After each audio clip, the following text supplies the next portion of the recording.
Hello, Alex aqui. Então, antes de começar esse episódio, eu quero dar algumas atualizações sobre o inglês de Necru. Em 2020, nós vamos ter 12 challenges diferentes, ou seja, é um novo produto completamente diferente para vocês. A cada mês, a gente vai ter um challenge diferente um do outro, claro. Então, por exemplo, nós teremos challenges sobre como melhorar o seu vocabulário, como fazer good first impressions, como ter o inglês melhor e mais natural possível durante conversas com nativos de inglês. Eu tô muito animada e quero muito que você participe. Então, se você gosta de nós, se você gosta do nosso trabalho, se você gosta aqui do Inglês de Necru Rádio e quer ficar de uma vez por todas sério com o seu inglês, começando agora em 2020, vá lá no nosso site inglesdenecru.com. Now, on with the show!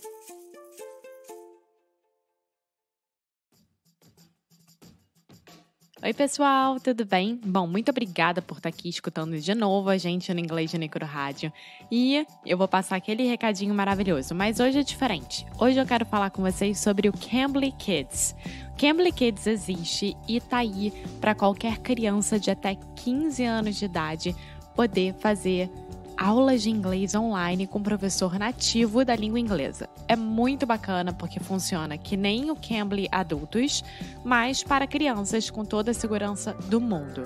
E para você ter uma aula experimental de 30 minutos lá no Cambly Kids, por apenas R$1, é só colocar o código inglês NC Kids.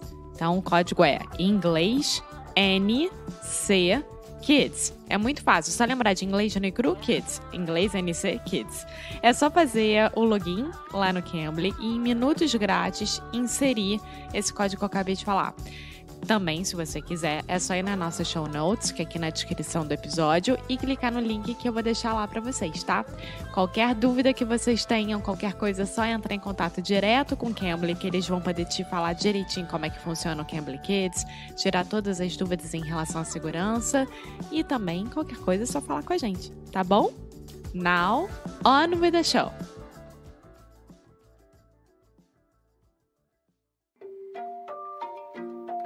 Oi, fala aí pessoal, bom dia.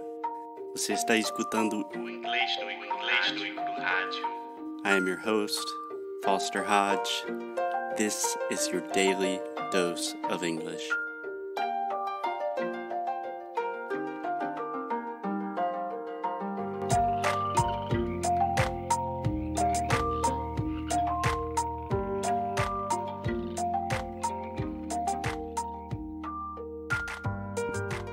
Testing. Hello, Alexia. How are you doing? Hi, I'm fine. What about you? I'm doing wonderfully, thank you. So, in the last episode of Inglês no Rádio, the program that you're listening to right now, we talked about bad stereotypes. We talked about negative stereotypes that, in general, people have about Americans. Yes. So today, we're going to show some love to my American compatriots and talk about some of the more positive stereotypes. Let's go. Let's do it. So, one of the most common American stereotypes is that Americans work really hard. We're very hard-working people. Work, achieve our dreams. What do you think? Is that a true stereotype? Is that a positive thing? I think it's a positive. Good start. I think it's a positive stereotype, but at the same way, it can be a very bad stereotype. Mm-hmm.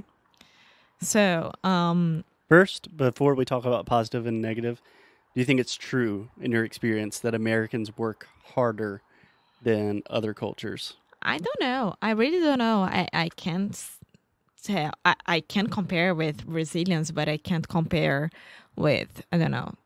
Okay, so compared to Brazilians, do you think Americans work harder? I think it depends. Okay, so you can't tell us any specific information. Very diplomatic you are, Alexia. No, I think it depends because Americans always get really jealous when I say that I have 1 month per year of vacations and everything else. And you only have like 10 days, right, per year? Yeah, actually, we don't have a minimum requirement. It depends on the company. But every time you say that to my dad's like, communist. Yes. So I don't know. I don't know if this means that the company or the person is a work Is a type of thing. workaholic? Or, you're saying if the person is actually more efficient in what they produce? Yeah, I can say that. Yeah. So maybe Americans work more, but not necessarily more effectively. Exactly. Okay. So just with my family and friends, do you think they work a lot harder than your family and friends in Brazil? I think it depends on the personality, but um, yeah, Yeah. I, I, I think it depends where you work and what do you do. Yeah. For example, I have some friends that work in the financial industry.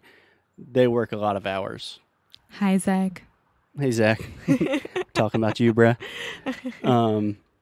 But for example, you have friends that are English teachers who also work very, very hard, but not as many hours. And my friends that work as producers, they work sometimes 15 hours per day. Yeah. So it depends. It depends where you work, how is your work, what are you doing, which lifestyle you're having. Right. So you think it depends more on the person in the industry Yes. rather than just Americans, Americans. Brazilians, Belgians, British. Cool. Yeah. And you were saying maybe working hard isn't necessarily a positive thing all the time? It depends on the hours that you are really effective doing something. Like I can be in front of my computer for 8 hours and have a lot of work and doing that. But sometimes you only need 4 hours to finish what you need to do on that day. Right. So. Right. Yeah, there's a big difference. In the U.S., we say busy work, which is like paperwork. You're just responding to emails. You're just working and it feels like you're really busy, but you're not necessarily producing anything of value. Yeah. That happens a lot with everybody, I think. Of course. Yeah. Faz parte do jogo. Yeah. I have plenty of days where I think, I worked so hard today. And then I actually analyze what I've completed in that day. And it's like, I watched a lot of YouTube videos today. A hard day of work. Yes. So it depends on the person, where you're working, what you do, and your day schedule. Cool. So, again, Alexia is a very diplomatic podcast host, which we really respect. Of your course. Diplomacy. So, the second positive American stereotype that I wanted to ask you about is that Americans are very optimistic. So, the foundation of the U.S. and kind of the American dream is really based on optimism, that you can construct a better life for yourself and your family. There's a lot of American dream. Yeah, myth and legend into this. There's really a mythology to it that there's always a better tomorrow. Do you think that's something you see in Americans that you know? Yes, but I think that everyone is like this, right? Should be like this at least. I think everyone, it's good to be optimistic. It's also good to be pragmatic and practical. But I think I would disagree with you. So, in my personal experience with a lot of Brazilians are super sociable, fun, personable people. But I don't necessarily know if I would consider Brazilians optimistic. Like if you ask a Brazilian, what do you think the country is going to be like in 5 years? Oh, not only 5 years, 15 years. Yeah, 90% of my students would say like, cara, vai ser uma merda, Yeah, but at the same time, it doesn't mean that we are not optimistic that in 10, 20, 30 years it will get better. Mm-hmm. But I think that American optimist. So we have No, American optimism is like tomorrow. It's more present. It's not on a okay. long future, Yeah, in the long term. long term. Yeah. So we have 3 words here. We have an optimist. So that is a person that is optimistic. So we have the noun optimist. Then we have optimism, which is the idea. And then we have optimistic, the adjective. Okay? Okay. Just so we have our vernacular correct. So you think, yes, Americans are optimistic.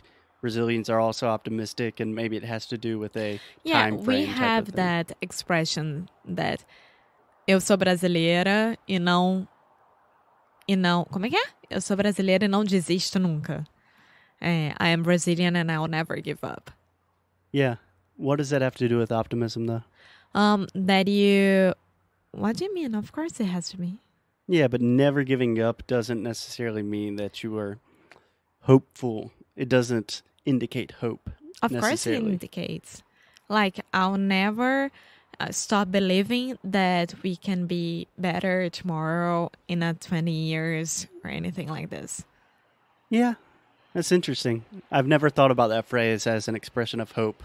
I just thought it's like, brasileiro nunca desiste. Tipo, you're always trying to get the next deal or sale, some kind of malandragem. No, of course not. And when you watch the World Cup or the Olympics and you see a lot of Brazilians singing, eu sou brasileiro, com muito orgulho, com muito amor, which means I am Brazilian with, I am, how would I sing this? We all know what that means, yeah. No. I'm a Brazilian with a lot of love and hope.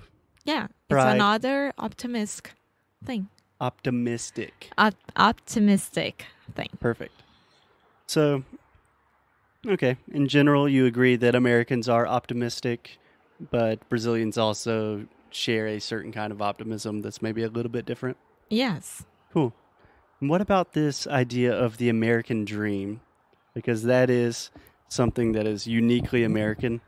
When you hear the phrase American dream, do you have any images or thoughts that come to mind?